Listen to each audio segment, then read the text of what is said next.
which moves us on to homelessness and rough sleeping strategy, which are pages 6 to 21 of the papers.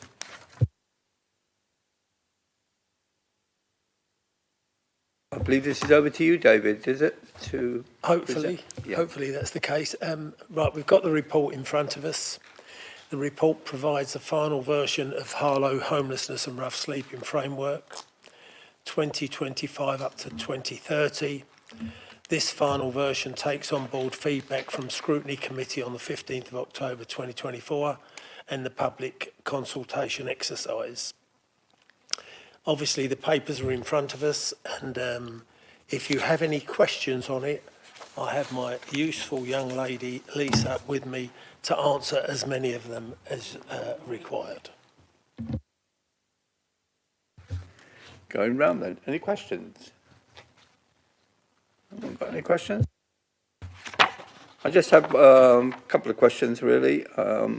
One was the data here, the latest data seems to be 23-24. I just wonder whether we've got any data with regard to what the current sort of situation is. Yes, I can provide you with some data. Just most recently, sort of December data. So what we're seeing is an increase in the numbers of families and households placed into temporary accommodation. That's currently at 363 households. And originally in April, that was 306. So we are seeing a significant increase month by month. And that is expected to continue to increase. Numbers of rough sleepers, although the numbers are low in December, they're down to around 4. The reason for that would be because we introduced like a severe weather emergency protocol. So that means when we have the cold weather and so on, we will trigger that and we will provide some sort of accommodation for those rough sleepers for a short period of time. In addition, we did provide accommodation over the Christmas period, working with our partners to support that. So the numbers between sort of November or December, between 4 and 5 rough sleepers. Numbers of those in bed and breakfast accommodation, really good news in one sense. We don't have any families that are in temporary accommodation in bed and breakfast specifically for more than 6 weeks. The risks start coming in play with regard to the legislation. If you have a family or an expectant mother in bed and breakfast, you are at risk of breaching the legislation. So that's really quite key, I think, to the strategy. And I think looking at that in regard to prevention, that's where we need to be concentrating. And I think that's come out, hasn't it, within the consultation. Yeah, Councillor Perry. Sorry, Chair, just on the back of what the officer was saying, just wondered if she could give us some context as to what she feels the drivers are for the recent increase in temporary accommodation usage. Is that? Yep. Okay. So really it's sort of come up within the consultation. We were looking at the cost of living, the affordability of local housing, and medical needs, and about other people or other boroughs, I suppose, using accommodation outside of the area in Harlow. I think specifically what we are seeing a rise in is the number of Section 21 notices which are served by private landlords.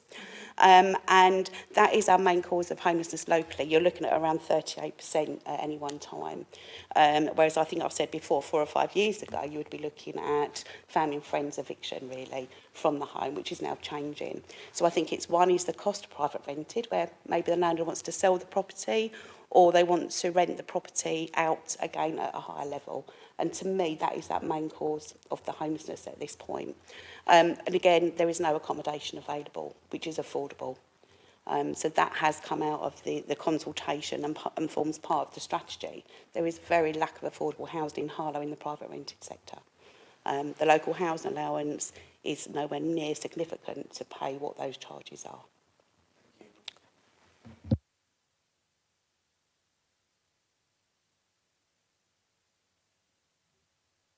I had a question regarding the table on page 14. So it's looking at the total number of applications made from 2019 all the way through to 2024. I was wondering in there, do we have any repeated applicants applying, or are these true just new applications in those total numbers? The majority will be new applications making a homeless approach. Okay, thank you. Yep. Thank you very much. I have a few questions, Chair. Is that okay? I'll ask 2 or 3 and then maybe give other people a chance. Seems only fair. On page 10, we're told that we are dealing with a very unique set of challenges, which would suggest that the challenges are ones that we haven't seen before. So what is new about both the challenges and the scale? I think and this is specifically to Harlow, if you probably look back over 2 years ago, we were quite, with regard to numbers in temporary accommodation, it was quite sustainable. The numbers are they weren't low, they've always been at a high level, but we weren't seeing that significant increase.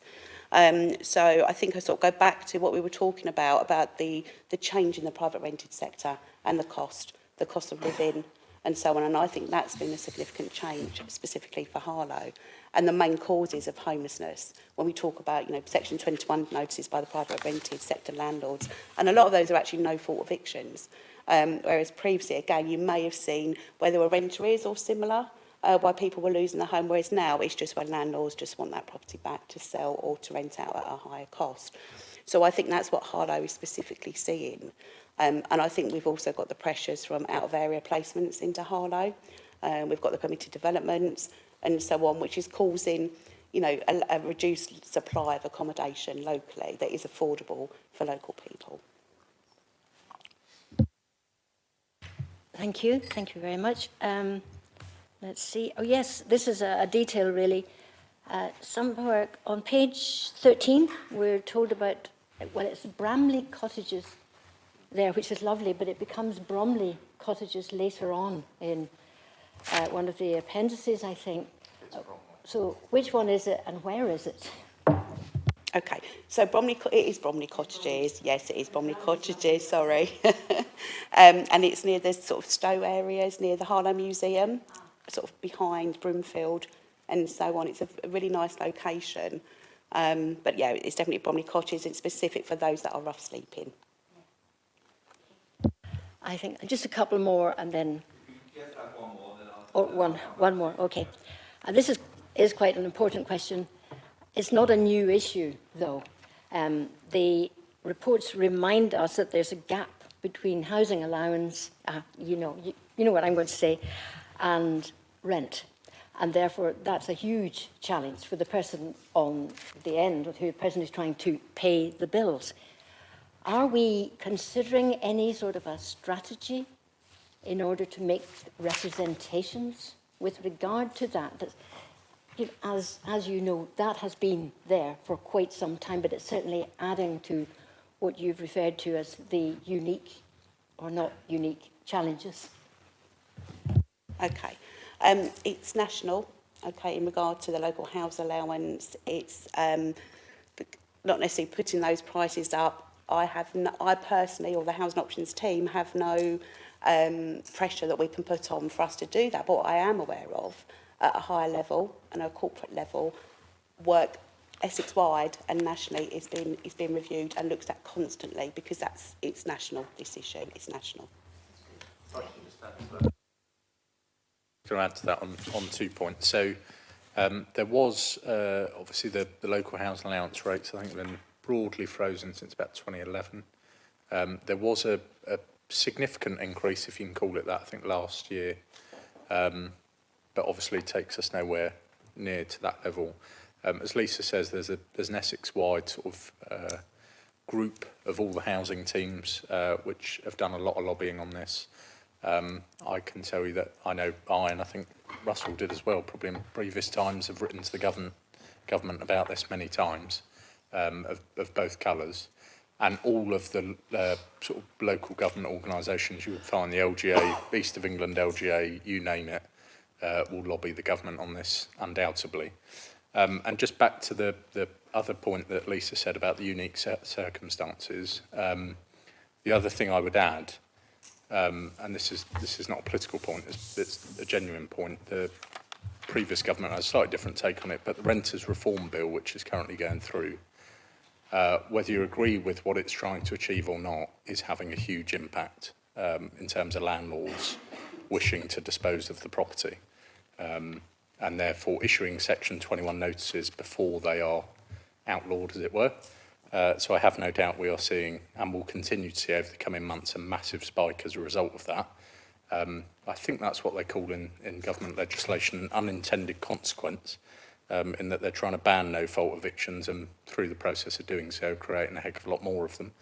But nevertheless, again, it's something entirely out of our control that we just have to respond to. Can I ask a question just on the back of that? Are we keeping statistics with regard to that? I mean, I know we're saying that there appears to be going upwards in terms of a driver, but have we got any, so it may well be anecdotally that's what we're thinking, but I just wonder whether or not.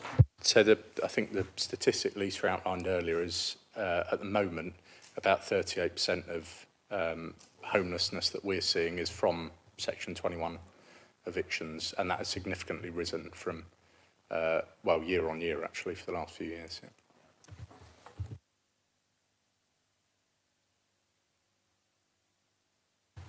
Yes, sir. My question was the matrix on page 8 of the report, where it details all the different authorities. Would it be key to get a statistic of percentage per population or per household? Because 7 in Harlow versus somewhere like 35 in Southend, obviously there's a big difference in population in those areas.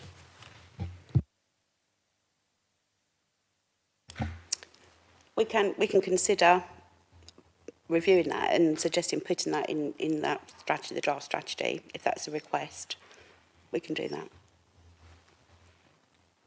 Any further questions? Okay, we'll go back to you. On page, let's see, I think it's still page 13, we're told that there is an inadequate supply of support services. So that isn't something new, is it? I would not say that's new. I think we are seeing a deterioration or reduced support service, and that is via those support services are commissioned by us as County Council. So I think they continue to review the commission services for support the Harlow. Right, so that's having an effect, a marked effect, because it could have a preventative effect, obviously. Okay, thank you. And I think this overlaps with the question asked by Councillor Saggers on page 14. There are some figures. Well, possibly I'll ask a couple of questions. The number of applications peaked in 22-23. So do you expect that to continue in that trend? But it doesn't seem to have. Do you know why? Why was that? Is there an explanation? I expect likely the increase in 23-24 was after COVID. So people throughout COVID seem to remain in their homes, their current homes, and also there was pauses on evictions, whether in the private rented sector or social housing. So what we then saw was in 23-24, plus the backlogs in the court process, an increase in those coming through our doors. I would expect that's going to continue. I can't see that changing when I'm looking at the numbers that we are dealing with on a daily basis. Thank you, Chair. The low or relatively low figures shown for Basildon, Brentwood, Colchester, I think is possibly similar to Councillor Saggers's question, are certainly interesting to me. What do we know about the strategy that's being used there? What do they have that we don't? Or do they have something that we don't? All local authorities must have a homelessness and rough sleeping strategy. And different areas will all be very similar. So we'll keep reviewing. We have regular quarterly meetings and so on Essex-wide, looking at trying to tackle homelessness together, and as well as having our own local homelessness and rough sleeping strategy. I think there's different changes in different areas, so different events, different reasons for things that may happen in regard to homelessness, and it changes year on year. So locally, probably if you looked at some newer figures, every local authority in Essex is seeing a significant increase in their homeless presentations and the lack of temporary accommodation.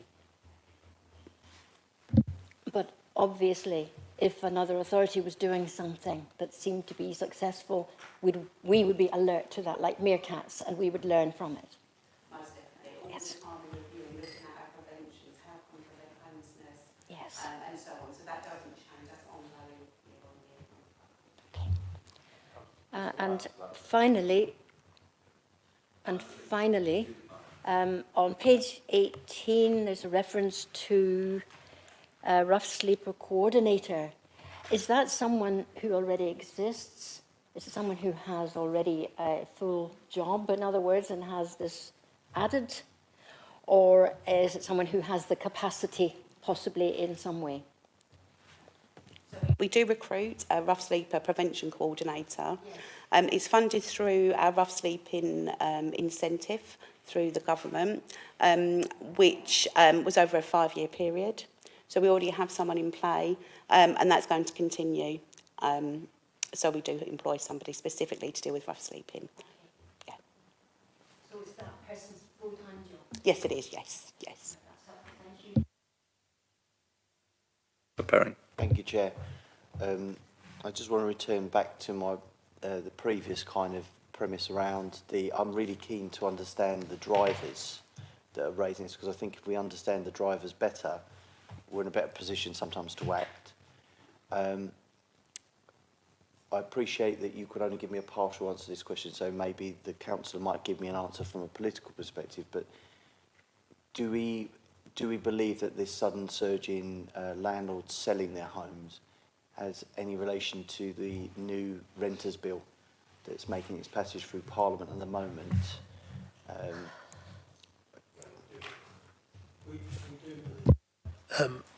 One of the problems we've also got is that we are quite close to London, and a lot of London boroughs rent properties in Harlow to put people in, and they pay a higher rent. That's why a lot of people are coming out of it. They pay a higher rent, which puts more pressure on us, because when we're looking for those properties, we've also got to pay the higher rent that the London Borough pressure has put on us. Some of the other places in here, like Basildon and Chelmsford and Southend, Colchester, they haven't got the pressure from a London Borough just being 10, 15 miles up down the road. Can I just remind members that the scrutiny committee is not a political committee, but by all means we can look at trends and identify the trends, etc. So I hope we can go forward in that way. One of the questions I want to ask relates to lack of support services on page 13. Are we quantifying that, you know, in terms of what do we mean by lack of support services? Or is it? I think currently we're working with Essex County Council, reviewing, looking at what those support services are and what is required. So there's no specific figures at this point, but that's all currently being reviewed. But we are aware there are the services are reducing. So have we got a timetable for when and by that work will be undertaken? I mean, so if one looks, for example, in national press, etc., there's been articles about lack of support for people leaving care, for example, or lack of, you know, various other support for example, adults with learning disabilities, mental health, etc. But I just wonder if there may well be a focused piece of work that could be done, actually quantifying ideally what we'd require. Appreciate that some of it is not necessarily our responsibility to provide, but it's to inform that debate. I don't currently have a timetable from Essex County Council, so they commission the services, but that's something that I can feed back to them to see if they've got any details or data in regard to that.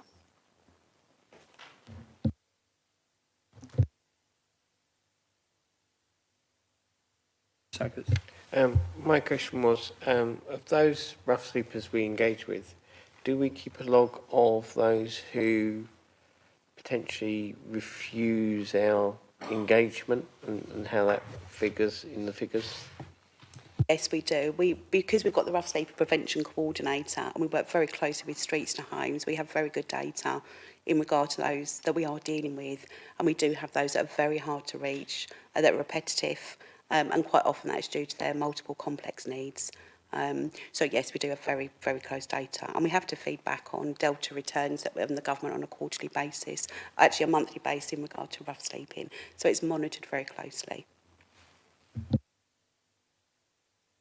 Yeah, it was just a very quick thing, and I'm sure the committee will endorse the support and congratulations, I suppose, particularly to Lisa's Housing Options team. The pressure that has been building year on this is enormous, and it is no easy feat dealing with any individual facing homelessness or rough sleeping, let alone 363 families in that position at any one time.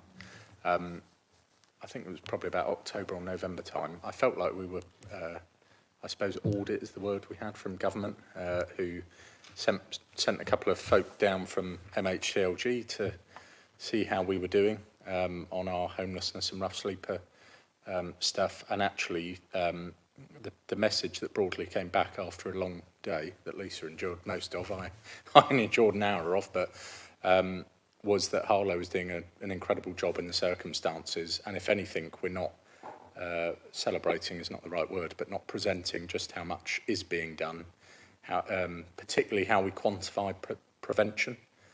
You know, if we prevent someone becoming homeless, they don't fall into that 363 figure, but actually that's thanks to the work that Lisa's team have done, and that is, you know, the only way of quantifying that really is through the interactions. So more than anything, I hope the committee will commend Lisa and her team, who literally work around the clock on it, to help families and individuals in the town. Other comments or questions? Yeah, no, I was going to do that, but I just wanted to, yeah. Okay, well, firstly, can I thank you for the report, and certainly we A, note it, and B, and celebrate it to a certain extent.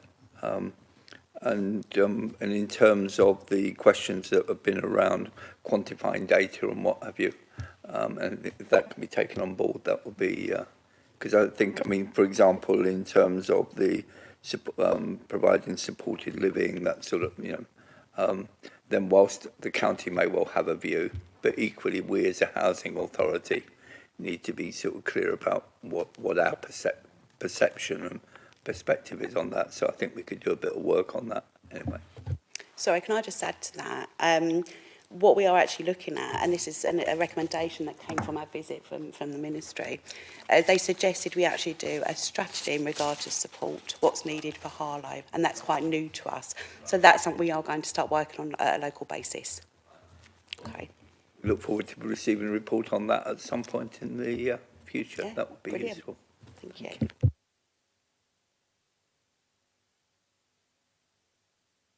The recommendation. Yes. I need to read the recommendation, do I? Sorry. What page am I looking at? Quick. Sorry? Page Of the actual report, not of Page 1 of the report. Recommended scrutiny acknowledges the final version of the homeless and rough sleeping strategy and a summary of the completed public consultation, and that's what we've done. Yeah. Thank you very much.